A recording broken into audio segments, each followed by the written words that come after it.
오늘은 고린도후서 11장 1절에서 4절 말씀까지 이렇게 살펴보는 시간 갖도록 하겠습니다. 오늘 본문 말씀은 고린도 교회 성도들을 향한 이 사도 바울의 간절한 그 사랑의 마음이 묻어있는 그러한 말씀입니다. 내가 어리석은 자가 되어도 고린도 교회 성도들만큼은, 내가 사랑하는 고린도 교회 성도들만큼은 정말 바른 길로 말씀대로만 그렇게 잘 갔으면 좋겠다라는 간절한 사랑의 마음이 담겨져 있습니다. 내가 하나님께 속한 질투를 해도 고린도 교회 성도들만큼은 신랑 되신 그리스도께로 그 마음이 순결하게 인도되기를 원하는 사도 바울의 마음을 볼 수 있습니다. 어떻게 해서든지 이 마음이 부패한 고린도 교회 성도들을 주님께로만 이렇게 사도 바울이 이끌고 싶었던 것입니다. 어떻게 해서든지 다른 예수, 다른 영, 다른 복음을 용납한 고린도 교회 성도들을 성경에서 말씀하신 예수, 성경에서 말씀하신 영, 성경에서 말씀하신 복음으로만 다시 성경으로만 그들의 마음을 옮기고 싶은 그러한 마음이 간절했던 것입니다. 오늘 말씀 크게 세 가지 주제로 살펴보려고 합니다. 첫 번째 주제는 용납입니다. 용납. 사도 바울이 참으로 나를 용납하라 라고 이렇게 말씀하셨을 때 그 용납에 관한 말씀을 오늘 살펴보겠습니다. 두 번째 주제는 저와 여러분이 이 땅 가운데서 어떻게 살아야 하는가라는 것입니다.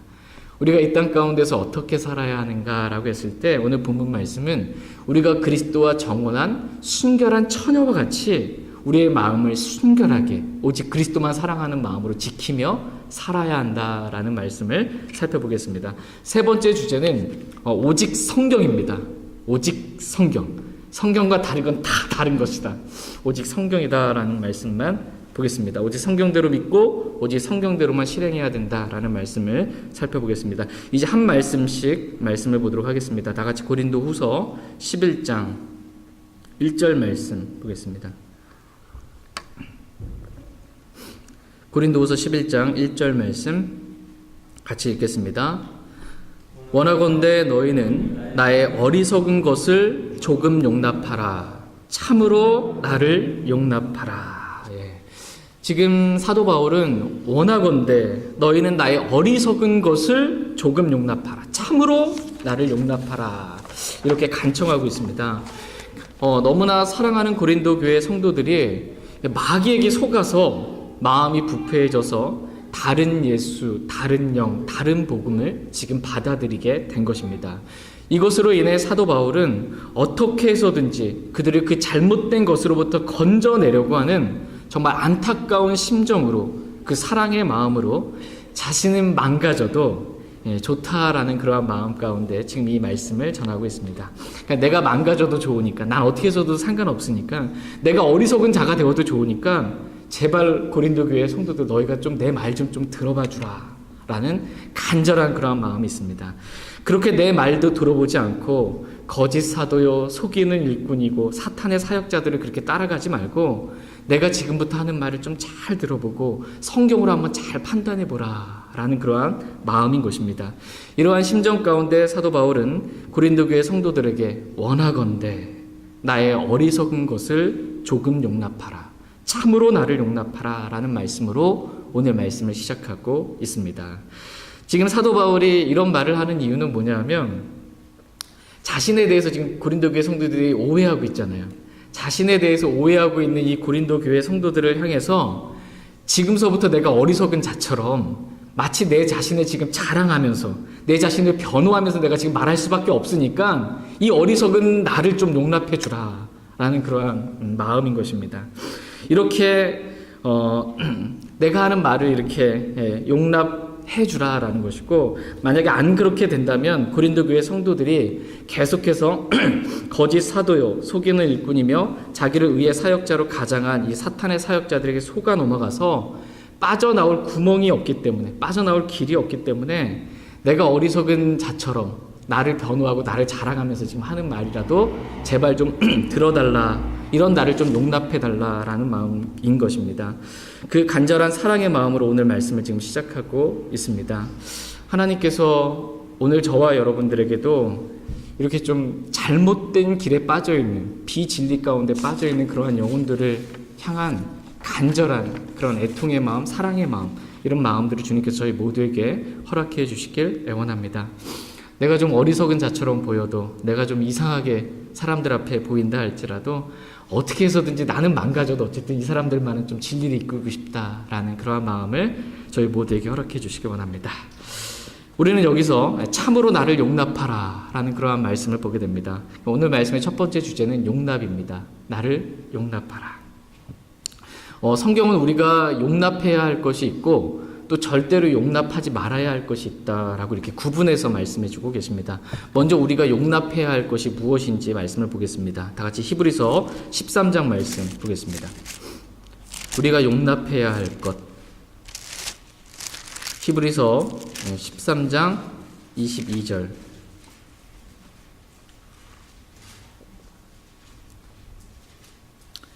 히브리서 13장 22절 말씀 보겠습니다. 히브리서 13장 22절 말씀 같이 읽겠습니다. 형제들아, 내가 너에게 간청하노니 권면의 말을 용납하라. 내가 너희에게 편지로 몇 마디 적었느니라. 아멘.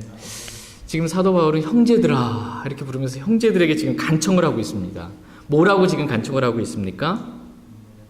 권면의 말을 용납하라 이렇게 간청하고 있습니다. 내가 너희에게 편지로 몇 마디 말을 적었는데 그 권면의 말을 너희가 좀 용납해라 이렇게 말씀하고 있습니다. 그러니까 사도 바울이 편지로 쓴 그 편지 내용이, 편지가 지금 저와 여러분들이 읽고 있는 성경이 된 것입니다.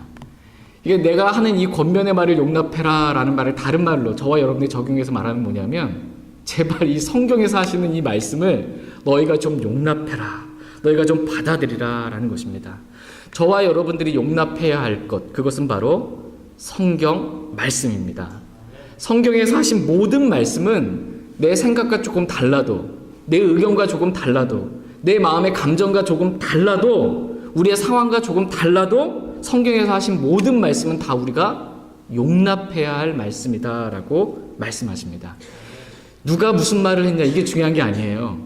사도 바울이 말했냐, 베드로가 말했냐, 아볼로가 말했냐, 내가 좋아하는 사역자가 말했냐, 이게 중요한 게 아닙니다. 누가 말했냐 이게 중요한 것이 아니고, 그 말씀이 성경 기록이라면, 성경 말씀과 일치한다면 그 말씀을 우리는 반드시 용납해야 한다라는 것입니다. 우리 육신이 하기 싫다고 해서 그 말을 거부하면 안 됩니다. 또는 내가 싫어하는 사람이 성경과 같은 말 한다고, 내가 싫어하는 사람이 말한다고 해서 우리는 그걸 거부하면 안 됩니다. 성경 말씀은 무엇을 말씀하시든지 그것은 반드시 다 우리가 용납해야 한다라고 말씀하십니다. 이것이 저와 여러분들이 용납해야 될 핵심이 되는 매우 중요한 그러한 말씀입니다. 반대로 우리가 용납하지 말아야 할 것들이 있습니다. 우리가 용납하지 말아야 할 것, 뭘까요? 네, 아주 쉽습니다.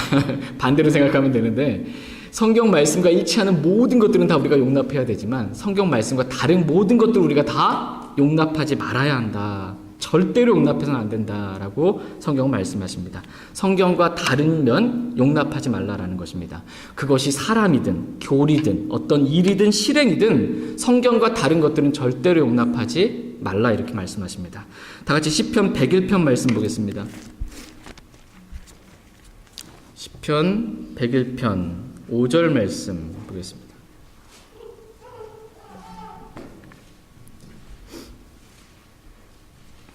시편 101편 5절 말씀.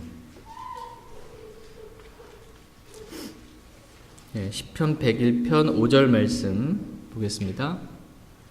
같이 5절 읽겠습니다.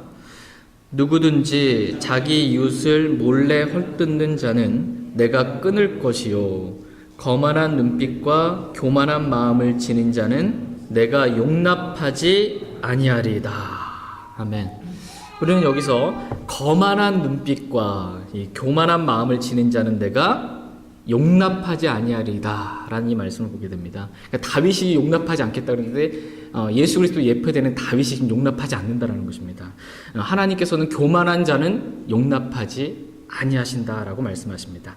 그렇다면 교만한 자가 어떤 사람인지 성경에 기록되어 있는 내장사전, 성경의 내장사전을 한번 보도록 하겠습니다. 다 같이 시편 119편 85절 말씀 보겠습니다. 성경은 성경이 이렇게 해석을 합니다. 교만한 자를 용납하지 말라고 그러는데 내 기준으로 교만한 자가 아니고요. 교만한 자가 누군지 성경에 기록되어 있습니다. 시편 119편 85절 말씀.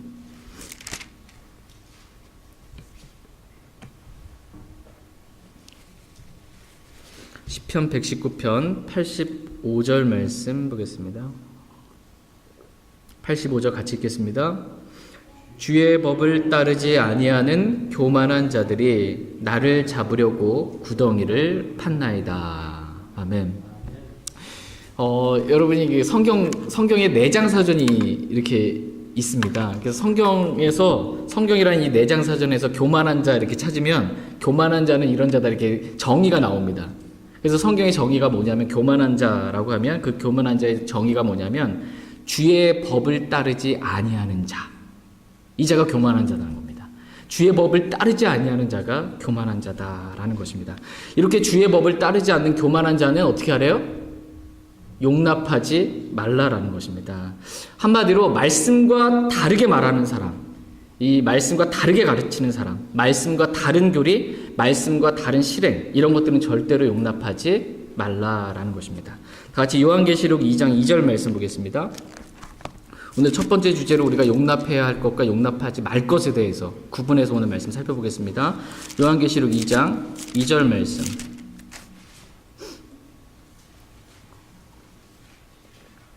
요한계시록 2장 2절 말씀.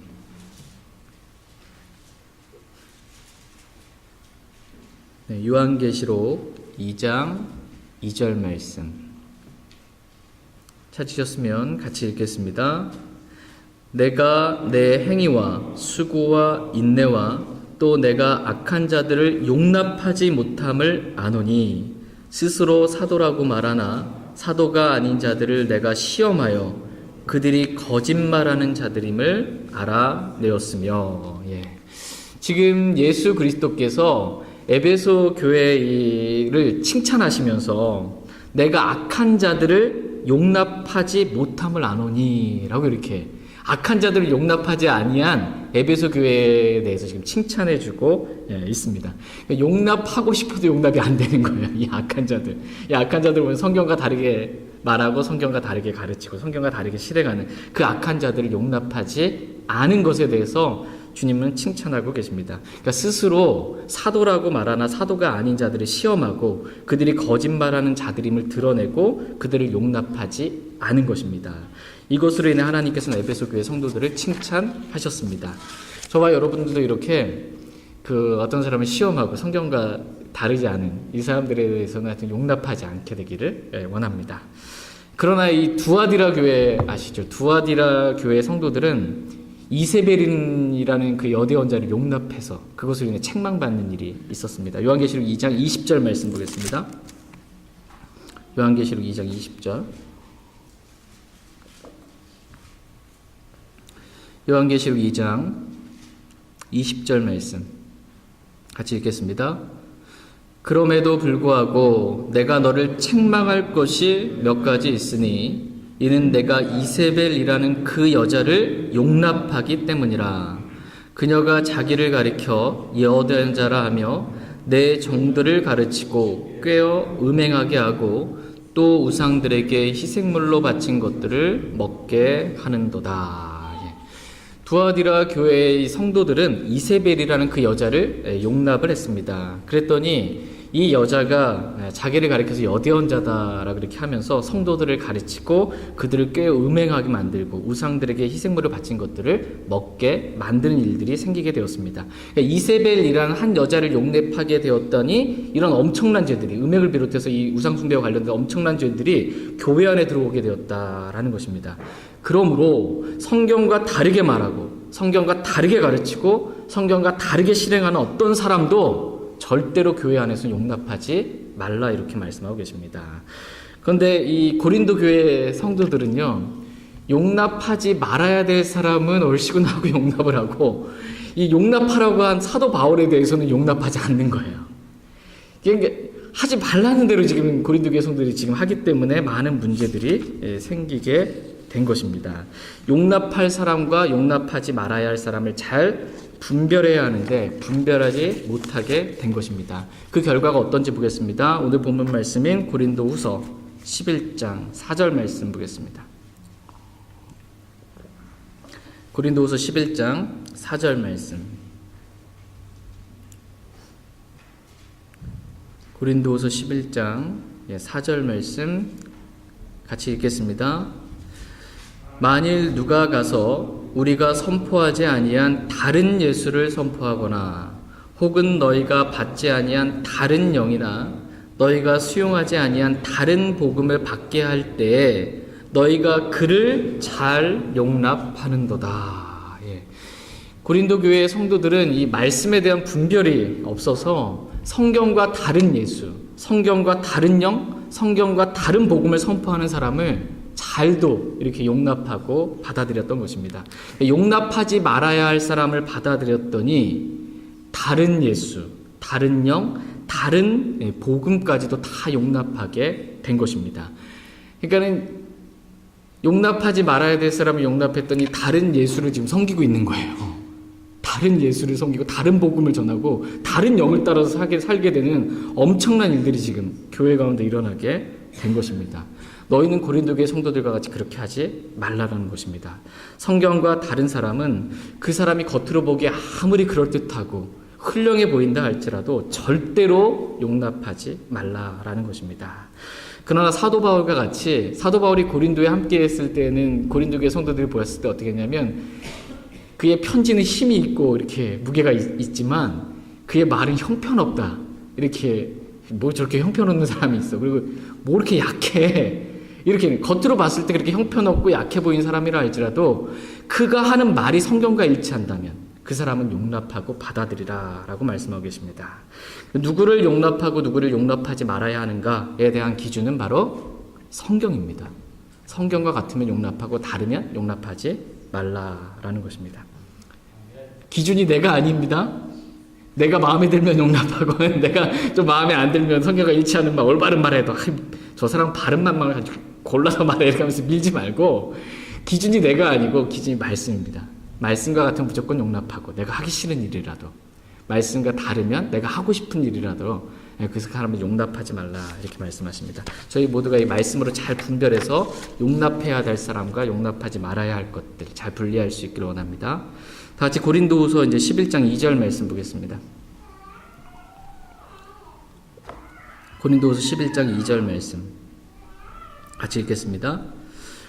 내가 하나님께 속한 질투로 너희에 대하여 질투하노니 이는 내가 너희를 순결한 한 처녀로 그리스도께 드리기 위해 한 남편에게 너희를 정혼시켰기 때문이라. 아멘. 오늘 말씀의 두 번째 주제는 우리가 이 땅 가운데서 어떻게 살아야 하는가라는 것입니다. 그에 대한 답으로 오늘 본문 말씀은 우리가 이 땅 가운데서 그리스도와 정홀한 그 순결한 처녀와 같이 순결을 유지하면서 살아야 된다라고 이렇게 말씀하고 계십니다. 지금 사도 바울은 하나님께 속한 질투로 고린도 교회 성도들을 향해서 질투하고 있습니다. 사도 바울이 지금 질투하고 있어요. 여러분 어떻게 생각하세요? 시기와 질투는 비슷한 것 같지만 서로 완전히 다른 것입니다. 시기는 고린도전서 3장 3절에 보면 시기와 다툼과 분열이 너희 가운데 있으니 너희가 육신에 속한 사람들을 걷지 아니하느냐라고 고린도 교회 성도들이 시기한 것에 대해서 지금 책망하세요. 그러니까 시기는 지금 어디에 속한 거냐면 육신에 속한 것입니다. 시기는 육신에 속한 것이고 고린도전서 13장의 사랑은 시기하지 아니하며 이렇게 말씀하고 계세요. 사랑은 시기하는 게 아닙니다. 그러나 사랑은 질투합니다. 사랑은 질투한다. 이렇게 말씀하고 계세요. 하나님은 사랑이세요. 하나님은 저와 여러분들을 사랑하세요. 그래서 우리가 하나님을 사랑하지 않고 우상을 사랑하면 하나님은 질투하신다. 이렇게 말씀하고 계십니다. 질투는 사랑하는 사람에 대한 합당한 반응입니다. 사랑하기 때문에 질투가 나오는 겁니다. 사랑하기 때문에. 출애굽기 20장 5절 말씀에 보면 그 십계명이 기록되어 있는 이 말씀에 보면 그것들에게 절하지 말고, 그것은 우상입니다. 그것들에게 절하지 말고 그것들을 섬기지 말라. 나 곧 주 내 하나님은 질투하는 하나님이니라. 이렇게 말씀하고 계십니다.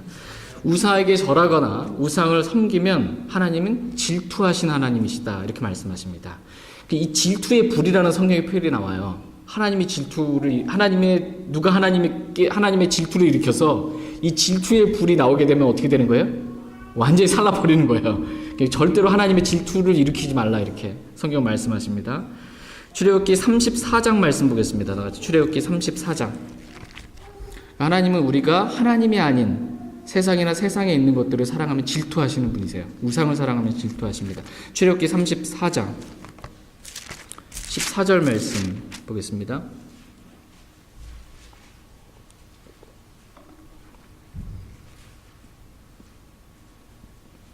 출애굽기 34장 14절 말씀. 출애굽기 34장 14절 말씀 같이 읽겠습니다. 너는 다른 신에게 경배하지 말라. 주는 질투라는 이름을 가진 질투하는 하나님이니라. 아멘. 저와 여러분이 마땅히 하나님을 사랑해야 하는데, 사람이 다른 사람을 사랑하고 그것에 경배하게 되면 하나님께서는 질투하신다, 이렇게 말씀하고 계세요. 근데 말씀의 표현을 잘 보시면 주는 질투라는 이름을 가진 질투하는 하나님이시다, 이렇게 말씀하고 계세요. 주님의 이름이 뭐래요? 질투래요. 주님의 이름이 질투라고 이렇게 말씀하고 계세요. 주님이 사랑이신 줄 알았는데 사랑하기 때문에 질투하신다라는 겁니다. 저와 여러분을 사랑하시기 때문에 주님이 질투하신다라는 겁니다. 그러니까 우리가 하나님 사랑 안 하고 딴 거 사랑하면 하나님 질투하세요. 주의 질투를 일으켜가지고서 질투의 불이 나오면 우리 끝납니다. 조심해야 됩니다. 어쨌든 하나님은, 그러니까 질투는 하나님께 속한 것이다, 이렇게 지금 말씀하시면서 사도 바울이 하나님께 속한 질투로 내가 고린도 교회 너희들을 내가 질투한다, 이렇게 지금 말씀해주고 있습니다. 그러니까 사도 바울 나는 너희가, 지금 고린도 교회 성도들이 사도 바울 나는 너희가 용납하지 않고 거짓 사도, 속이는 일꾼, 이 마귀의 사역자, 이런 사람들을 너희들이 용납하는 것을 보면서 나를 용납하지 않고 왜 그들을 용납하는 질투의 마음으로, 하나님께 속한 질투로 내가 지금 질투한다라는 것입니다. 내가 지금 너희를 얼마나 사랑하는데 왜 너희는 나를 사랑하지 않냐는 거예요. 지금 마치 이 사도 바울의 심정은 어떠냐면, 오기야 금이야 뭐 이렇게 진짜 이렇게 귀하게 키운 딸 있잖아요. 귀하게 사도 바울이 고린도 교회 성도들이 키운 딸을 지금 이 그리스도라는 남편에게 정혼시키고 있는, 지금 부모의 마음 같은 것입니다. 지금 그 부모의 같은 그 심정으로 지금 이 말씀을 전하고 있습니다. 아버지와 같은 이 심정으로, 고린도 교회 성도들 아버지와 같은 심정으로, 딸을 시집 보내는 그 아버지와 같은 심정으로 지금 이 말씀을 전하고 있는데, 이 자식이 말하자면 부모를 배반한 거예요. 그 배반한 것으로 인한 질투의 마음이 오늘 말씀에 담겨져 있습니다. 자녀에게 버림받은 부모의 그 애절한 사랑이 오늘 본문 말씀에 묻어져 있는 것입니다. 다 같이 고린도후서 12장 말씀 보겠습니다. 고린도후서 12장 말씀.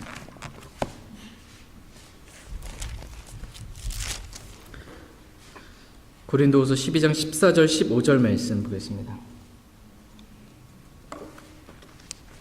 그 자녀에게 배신감 당했을 때 그 씁쓸한 마음, 그 아픔. 고린도후서 12장 14절 15절 14절 말씀 제가 먼저 읽겠습니다. 보라, 내가 세 번째 너희에게 갈 준비가 되어 있으나 너희에게 짐이 되지는 아니하리라. 나는 너희 재물을 구하지 아니하고 너희를 구하노니 자녀들이 부모를 위해 모아두지 아니하고 부모가 자녀들을 위해 하느니라. 너희를 더욱 넘치게 사랑할수록 내가 덜 사랑받는다 할지라도 나는 너희를 위하여 가진 것을 매우 기쁘게 쓰고 나 자신을 쓰리라. 아멘. 지금 이 사도 바울은 자녀를 사랑하는 그 부모의 마음으로 내가 너에게 배신당한다고 할지라도 내가 너희를 더욱 넘치게 사랑할수록 내가 나를 덜 사랑한다 할지라도 나는 내 자신을 기쁘게 쓰고 내 자신을 완전히 너희를 위해 그렇게 사랑으로 다 드리겠다라고 이렇게 고백하고 있습니다. 이러한 사랑의 심정으로 지금 고린도후서 말씀을 기록해주고 있습니다. 저희에게도 이 사도 바울이 가졌던 그 애틋한 사랑의 마음, 이런 마음을 제가 갖게 되길 원합니다. 지금 사도 바울은 고린도 교회를 순결한 처녀로 지금 그리스도께 정혼을 시킨 것입니다. 그런데 이 정혼한 처녀가 신랑 대신 그리스도만을 이렇게 사랑해야 되는데, 이 처녀의 마음이 어떻게 된 거냐면 신랑을 지금 사랑하는 마음이 아니고 마음이 지금 딴 데가 있는 겁니다. 우리나라는 공무신 거꾸로 시는 그거죠. 이렇게 신랑을 사랑하지 않는 이 처녀, 이 상태가 지금 고린도 교회 성도들의 상태이고, 그걸 바라보는 이 아비의 심정, 참 마음 아픈 그런 심정입니다. 이스라엘의 결혼 제도를 잠깐 말씀드리면, 이스라엘은 그 신랑이 이제 결혼을 하게 되면 신랑이 자기 집에서 아버지를 떠나서 이제 신부 집으로 갑니다. 그리고 지창금을 지불해요. 지창금을 지불하고 신부를 이렇게 삽니다. 지창금을 지불하고 신부를 사면서 이 처녀를 자신의 아내로 이렇게 얻게 됩니다. 그래서 법적으로 보게 되면 지창금을 지불했으면 이미 아직 한 몸을 이룬, 합방을 한 건 아니지만, 한 몸을 이루지는 않았지만, 이 정혼하게 된 이 상태는 내 아내고 내 남편인 상태인 것입니다. 법적으로. 그 다음에 이 신랑은 이렇게 정혼을 하고, 그 다음에 자기 집으로 다시 돌아와서 함께 살 집을 지금 마련을 합니다. 함께 살 집을 보통 한 6개월에서, 이스라엘 6개월에서 1년 정도 이렇게 집을 마련을 하고요, 신랑이. 그 다음에 집이 다 마련되면 신부 집에 이제 가서, 이제 집이 다 마련됐기 때문에 이제 신부를 데리고 집으로 와서 신혼식을, 이제 결혼식을 갖는 거예요. 결혼식을 이렇게 갖게 되고, 그 다음에 이 사람이 바로 내 사랑하는 신부입니다 라고 이렇게 사람들 앞에 드러내 이제 보이고, 이제 한 몸을 이루게 돼서 그 예비한 집에서 이제 행복하게 살아가게 되는 것입니다. 이게 이제 이스라엘의 결혼 풍습이에요. 그러니까는 이미 정혼을 하고 지금 신랑은 가서 지금 집을 예비하고 있잖아요. 그동안 이 신부가 해야 될 일은 있어요. 신부가 해야 될 가장 중요한 일. 뭘까요? 신랑이 올 때까지 자신을 순결한 처녀로 지금 지켜야 되는 거예요. 자신을 순결한 처녀. 이게 가장 중요한 것입니다. 근데 그 요셉과 마리아 아시죠? 마리아 안에 성령님으로 잉태했잖아요. 근데 내 아내 데려오기를 두려워하지 말라고 이렇게 요셉에게 말씀해 주셨잖아요. 이 기간이 뭐냐면 이미 요셉이 마리아랑 정혼을 했습니다. 그런데 이제 아직 집도 마련해서 다시 이렇게 결혼식을 올리기 전에 지금 마리아에게 성령으로 잉태된 게 드러난 거예요. 그러니까 요셉이 의로운 사람이기 때문에 본보기로 삼으려고 하지 않고 조용히 끝내려고 한 것입니다.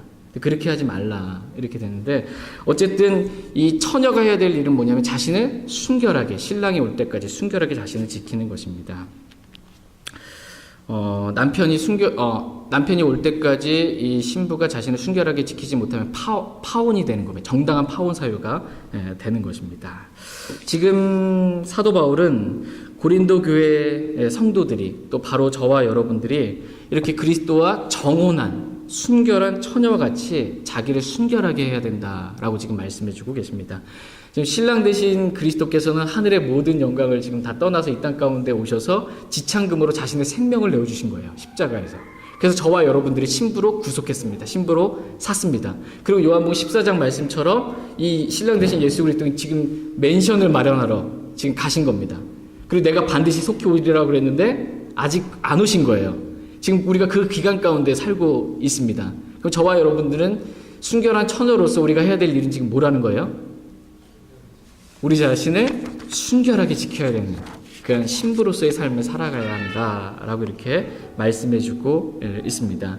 여기서 순결은 우리가 음행을 하지 않는 이 몸의 순결을 뿐만 아니라 우리 마음의 순결도 지켜야 한다 이렇게 말씀하고 계십니다. 그러니까 우리의 마음이 오직 신랑 되신 그리스도만 사랑하는 순결한 마음, 깨끗한 마음을 가지고 있어야 되는데, 이 사탄이 통치하고 있는 이 세상이나 세상의 것들을 사랑하는 그러한 마음으로 우리의 마음이 더럽혀지면 안 된다라고 말씀하고 계십니다. 우리는 지금 마음의 순결을 지키며 오직 주 예수 그리스도만 사랑하며 살아야 한다라고 말씀하고 계십니다. 이것이 저와 여러분들이 신랑 되신 주님께서 오시기 전까지 이 땅에서 우리가 반드시 지켜야 될, 반드시 행해야 될 그러한 일인 것입니다. 다 같이 잠언 4장 말씀 보겠습니다. 잠언 4장.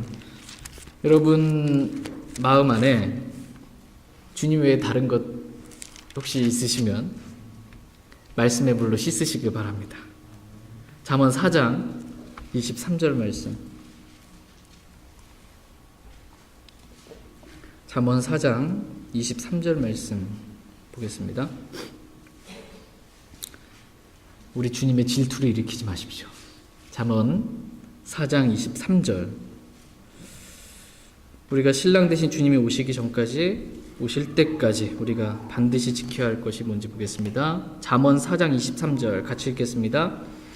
열심을 다하여 내 마음을 지키라. 생명의 근원이 거기에서 나오느니라. 아멘. 하나님께서 오늘 저와 여러분들에게 말씀하십니다. 열심을 다하여 뭘 하래요? 돈 열심히 벌어라. 열심을 다하여 내 마음을 지키라. 이렇게 말씀하고 계십니다. 그러니까 내 마음이 주님이 아닌 다른 곳에 이렇게 빼앗기지 않도록, 두 마음을 품지 않도록, 내 마음을 순결하게 오직 주님만 사랑하는 그러한 마음이 될 수 있도록 내 마음을 열심을 다하여 지키라. 이렇게 말씀하고 계십니다. 저희 모두가 우리의 마음을 신랑 되신 그리스도 한 분만을 그렇게 순결하게 사랑하는 마음으로 우리의 마음을 열심히 지킬 수 있길 원합니다.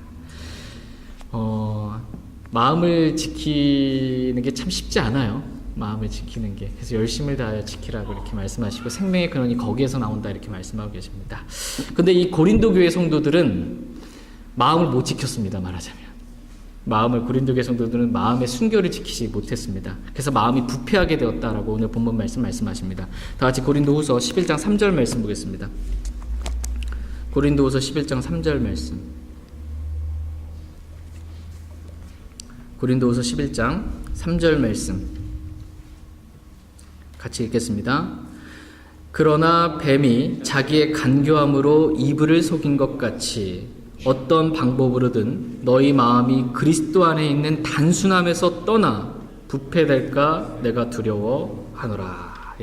뱀이 곧 옛뱀 큰용 마귀라고도 하는 이 사탄이 간교함으로 지금 이브를 속였습니다. 마귀가 이브를 속일 때 했던 첫 번째 말이 뭐예요?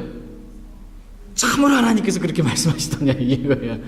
진짜 하나님이 그렇게 말씀하시더냐? 진짜 성경이 그렇게 말씀하시더냐? 이 간교한 말로 이브를 속였습니다. 이브는 사탄의 이러한 말을 용납하지 말았어야 했는데 그냥 사탄이 하는 말을 그냥 듣고 용납한 것입니다. 그리고 혼자 자기가 보고 자기가 느낀 대로 주관적으로 생각하고 판단을 한 것입니다. 그랬더니 선악과 나무, 선악을 알게 하는 나무를 봤더니 원래 이게 하나님 말씀에 따라서 이 선악을 알게 하는 나무 보면은 저거 먹으면 반드시 죽는다. 이 마음이 들어야 돼요. 저거 먹기만 하면 내가 죽는다. 이 마음이 들어야 되는데 이 사탄에 의해서 이 마음이 이렇게 부패하게 되고 속게 되니까 어떻게 됐냐면 그 선악을 알게 하는 나무를 보게 되었을 때 그것이 먹기에 좋고 눈으로 보기에 아름다우며 사람을 지혜롭게 할 만큼 탐스러운 나무로 그렇게 보인 것입니다. 아, 내가 선악을 알게 하는 저거 하나만 먹으면 진짜 뭔가 지혜롭게 될 것 같은 이렇게 속은 것입니다. 이렇게 뱀이 자기의 간교함으로 이브를 속은 것 같이 사탄이 자기의 간교함으로 지금 고린도 교회 성도들을 속이고 또 지금도 여전히 저와 여러분들을 사탄이 간교함으로 지금 속이고 있다라는 것입니다. 저와 여러분들을 지금 사탄이 간교함으로 속이고 있습니다. 그러므로 사탄이 이브를 속은 것 같이 어떤 방법으로든 우리의 마음이 그리스도 안에 있는 단순함에서 떠나 부패될까 지금 사도 바울은 두려워한다. 지금 이렇게 고백하고 있습니다. 사도 바울이 지금 두려워한다 이렇게 말하고 있어요. 사도 바울이 지금 뭘 두려워하고 있는 것이에요? 사도 바울은 지금 사탄을 두려워하고 있는 것이 아닙니다. 사도 바울이 두려워하는 것은 사탄이 아니에요. 왜냐하면 사탄은 우리가 두려워해야 될 대상이 아니고 대적해야 될 그러한 대상이기 때문입니다. 하나님께서는 우리에게 두려움의 영을 주지 아니하시고 권능과 사랑과 건전한 생각의 영을 주셨기 때문에 사탄은 우리가 두려워해야 될 대상이 아닙니다. 대신 우리가 두려워해야 될 것은 뭐냐면 저와 여러분이 두려워해야 될 것은 뭐냐면 지금 내 마음이 그리스도 안에 있는 단순함에서 떠나 부패될까? 이것을 우리는 두려워해야 된다. 이렇게 성경은 말씀해주고 계십니다. 내 마음이 그리스도 안에 있는 단순함에서 떠나서 부패되는 것, 이것을 우리는 가장 두려워해야 될 문제다라고 지금 성경은 말씀하고 계십니다. 생명의 근원이 바로 이 마음에서 나는데, 내 마음을 순결하게 그리스도만 사랑하는 마음으로 지키는 것이 참 중요한 것인데, 내 마음을 지키지 못하는 것, 이것을 우리는 가장 두려워해야 된다라고 말씀하십니다. 마음이 부패되면 모든 게 끝입니다. 우리의 마음이 부패되면 모든 게 끝나는 거예요. 순결한 그리스도의 삶은 마음이 부패되면 살아갈 수가 없습니다. 부패한 삶을 살아갈 수밖에 없습니다. 그러면 신랑 되신 그리스도께서 오셨을 때 우리는 부끄러움을 당하게 됩니다. 우리 마음이 부패하면 부끄러움을 당합니다. 칭찬과 존귀와 영광과 우리가 보상을 받아야 되는데 부끄러움을 당하게 됩니다. 그러므로 내 마음이 그리스도 안에 있는 이 담순함에서 떠날까, 이것은 우리를 두려워하면서 열심을 다해 우리의 마음을 지킬 수 있기를 원합니다. 그리스도인은 단순해야 합니다.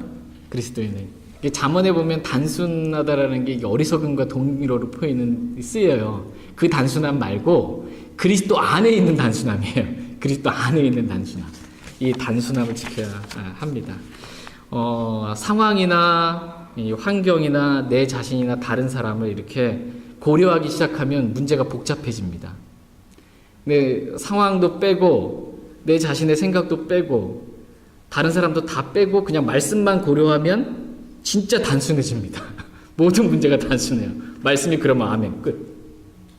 이렇게 우리는 단순해야 된다라고 말씀하십니다. 적은 누룩이 온 반죽을 뜨게 하는 것처럼 아무리 작은 것이라도 말씀 외에 다른 것들은 고려하지 말고 오직 말씀만 고려하고 그 말씀만 믿어야 된다, 이렇게 말씀하십니다. 저희 모두가 이렇게 단순한 믿음을 가질 수 있게 되길 원합니다. 마지막으로 고린도후서 11장 4절 말씀 보겠습니다. 고린도후서 11장 4절 말씀 같이 읽겠습니다.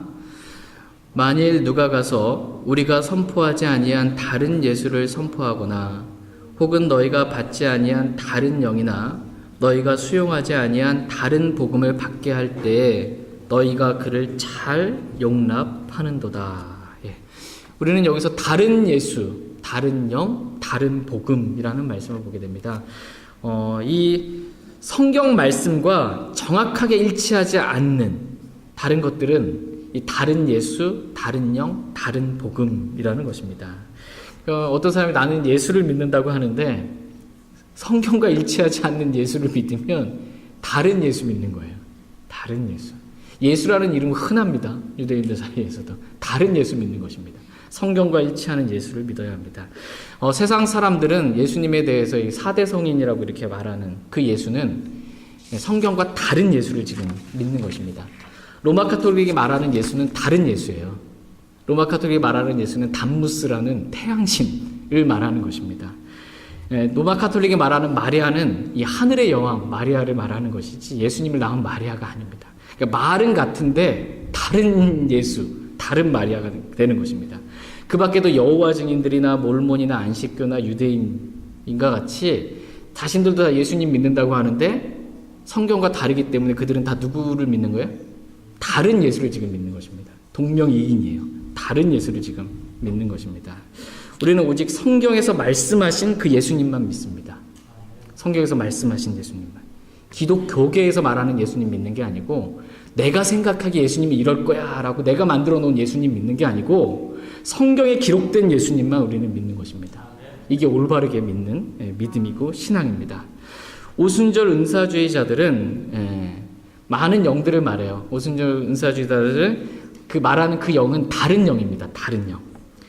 방언이나 입신이나 예언 받았다, 뭐 투시의 영을 나는 가지고 있어요. 제가 예전에 그 월롱이라는 곳에 살았어요. 저희가 좀 돈이 제가 없어서 일산에서 좀 멀리 좀 떨어진 월롱의 전세 1,000만 원짜리 집에 이렇게 살았는데 그 기도원, 근데 그게 기도원이었어요. 주인이 기도원을 하세요. 기도원 주인 그 옆에 방에서 이렇게 살았습니다. 근데 이 기도원 주인이 어느 날 저를 딱 보더니 주인 아저씨가 근데 담배를 피세요. 담배를 피시는데 저한테 걸렸죠. 이제 집에 있으니까 담배를 피시는데 실은 말이야 내가 투시의 영을 받았어. 그래서 내가 다 볼 줄 알아. 그렇게 말하고 그 분이 지금 잘 살아요. 그 어디 경기도 어디 아주 땅 몇만 평이 몇천 평인지 하여튼 좋은 땅을 봤는데 그 땅을 어떻게 가지고 있게 됐냐면 기도원에 기도를 하러 온 그 여자분인가 어떤 분을 말하자면 속였어요. 그래서는 당신이 가지고 있는 이 땅을 하나님께 바치지 않으면 큰일 나니까 바쳐야 된다 그래가지고서는 어쨌든 그 바쳐가지고 그거 자기 거로 해가지고서는 집 짓고 잘 하신다고 저번에 한번 통화해보니까 그러시더라고요. 그러니까 그들이 뭐 투시형을 받았다 그래서 내가 당신 뭐 하는지 다 알고 계시형을 받아서 앞으로 무슨 일이 있지 내가 다 한다 이렇게 그들이 말하는 영 이거 다른 영입니다. 다른 영입니다. 다른 영. 그것은 마귀의 영이지 진리의 영이 아닙니다. 진리의 영이신 성령님은 모든 진리로 인도해 주세요. 진리의 말씀과 다르게 역사하고 진리의 말씀과 뭔가 다르게 일어나는 일 있잖아요. 그것이 아무리 놀랍고 기적 같은 그런 일이라 할지라도 신비스러운 일이라 할지라도 그것은 다른 영입니다. 다른 말로 하면 마귀의 영이에요. 마귀의 영입니다. 결코 진리의 영 성령님이 아닙니다. 오늘날 많은 교회들에서 세계 선교를 외치고 복음을 전한다고 말합니다. 근데 그들이 전하는 복음은 다른 복음인 경우가 정말 많습니다. 복음을 전했고 선교하러 갔다는데 다른 복음을 전한 것입니다. 행위가 있어야 구원받는다라고 말하는 것은 성경과는 완전히 다른 복음을 지금 전하고 있는 것입니다. 세례를 받아야 구원을 받는다. 교회를 다녀야 구원을 받는다. 회개 기도를 해야 구원을 받는다. 다시는 그 죄를 짓지 말아야 구원을 받는다. 율법을 지켜야 구원을 받는다. 안식일을 지켜야 구원을 받는다. 그래도 성경을 읽고 말씀대로 살아야 구원을 받는다라는 등등등의 행위가 조금이라도 있어야 구원을 받는다라고 말하는 모든 복음들은 다 저주받을 다른 복음들입니다. 갈라디아서 1장에 보면 하늘에서 온 천사라 할지라도 내가 사도 바울이 전한 은혜의 복음 오직 믿음으로만 구원받는 이 복음 외에 다른 복음을 전하면 그 사람은 하늘로부터 온 천사라도 저주를 받을지어다 이렇게 강력하게 2번에 걸쳐서 저주를 선포합니다. 구원은 오직 예수 그리스도를 믿는 믿음을 통해서만 받습니다. 행위가 없어도 불경건한 자를 행위가 없어도 예수 그리스도만 믿으면 누구나 구원을 받을 수 있습니다. 이 복음이 사도 바울이 전한 은혜의 복음입니다. 근데 오늘날 유튜브 같은 데 이렇게 뒤져보잖아요. 저와 여러분들이 행위가 없어도 오직 믿음만 구원받는다 이렇게 말하는 저와 여러분들을 가리켜서 반대로 유튜브에서 많은 목사들이 뭐라고 하면 행위가 없이 오직 믿음으로만 구원받는다고 말하고 있는 사람들은 거짓 사도입니다. 거짓 교사입니다. 이렇게 말해요. 아무것도 모르는 사람이 그거 들으면 우리는 지금 거짓 교사들이 된 거고 거짓말쟁이들이 된 거예요. 이걸 보고 많은 사람들이 지금 속는 시대가 된 것입니다. 대세가 지금 다 거짓 복음을 전하는 그러한 시대에 저와 여러분들은 살아가고 있습니다. 그러나 그것은 성경이 말하는 다른 복음이요. 성경과 다른 복음을 전하고 있는 것입니다. 저주받을 복음을 전하는 거고 저주받을 복음을 전하는데 성경금 내는 거예요. 그런 거 하지 말라라는 것입니다. 그러니까 모든 것의 기준은 지금 오직 성경이라는 것입니다. 모든 것의 기준은 오직 성경입니다. 성경으로 모든 것들을 분별하는 것입니다. 저희 모두가 오직 성경만, 이 하나님 말씀만 붙잡고 믿음으로 살아갈 수 있기를 원합니다. 다 같이 누가복음 7장 7절 말씀 읽고 오늘 말씀 마치겠습니다. 누가복음 7장 7절 말씀.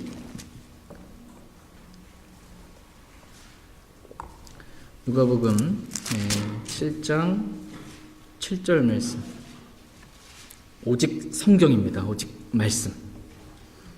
누가복음 7장 7절 말씀 읽고 오늘 말씀 마치겠습니다. 같이 읽겠습니다. 그러므로 내 자신이 주께 나아갈 자격도 없는 줄로 생각하였사온즉 오직 한 말씀만 하옵소서. 그러면 내 종이 낫겠나이다. 아멘. 지금 백부장의 믿음을 가리켜서 지금 큰 믿음이다라고 지금 칭찬해 주셨어요. 이거 뭐냐면 오직 한 말씀만 하옵소서. 그러면 이 내 종이 그냥 낫는다라는 것입니다. 저와 여러분이 그리스도 안에 있는 단순함은 뭐냐면 주님이 말씀하시면 무조건 이루어진다는 것입니다. 그래도 하나님 상황이 이런데 어떻게 그게 되겠습니까? 이런 거 말고 주님 말씀하시면 무조건 됩니다. 이렇게 믿는 단순한 믿음을 저와 여러분들이 가지길 원합니다. 오직 한 말씀만 하옵소서. 그러면 제가 순종하겠습니다. 이러한 믿음을 저와 여러분들이 가졌으면 좋겠습니다. 주님 뭐라고 말씀하셔도 지금은 제가 잘 못하겠습니다. 이러면 안 되고 오직 한 말씀만 하옵소서. 그러면 제가 순종하겠습니다. 이러한 그리스도 안에 있는 단순한 믿음을 가지고 저와 여러분들 살아갈 수 있길 원합니다. 오늘 들으신 말씀 기억하시고 개인적으로 주님 앞에 나아가 기도하는 그런 시간 갖도록 하겠습니다. 오늘 말씀 들으시면서 기억에 남는 그 말씀 한 말씀 붙잡고 우리 예수님께 나아가 기도하는 시간 갖겠습니다.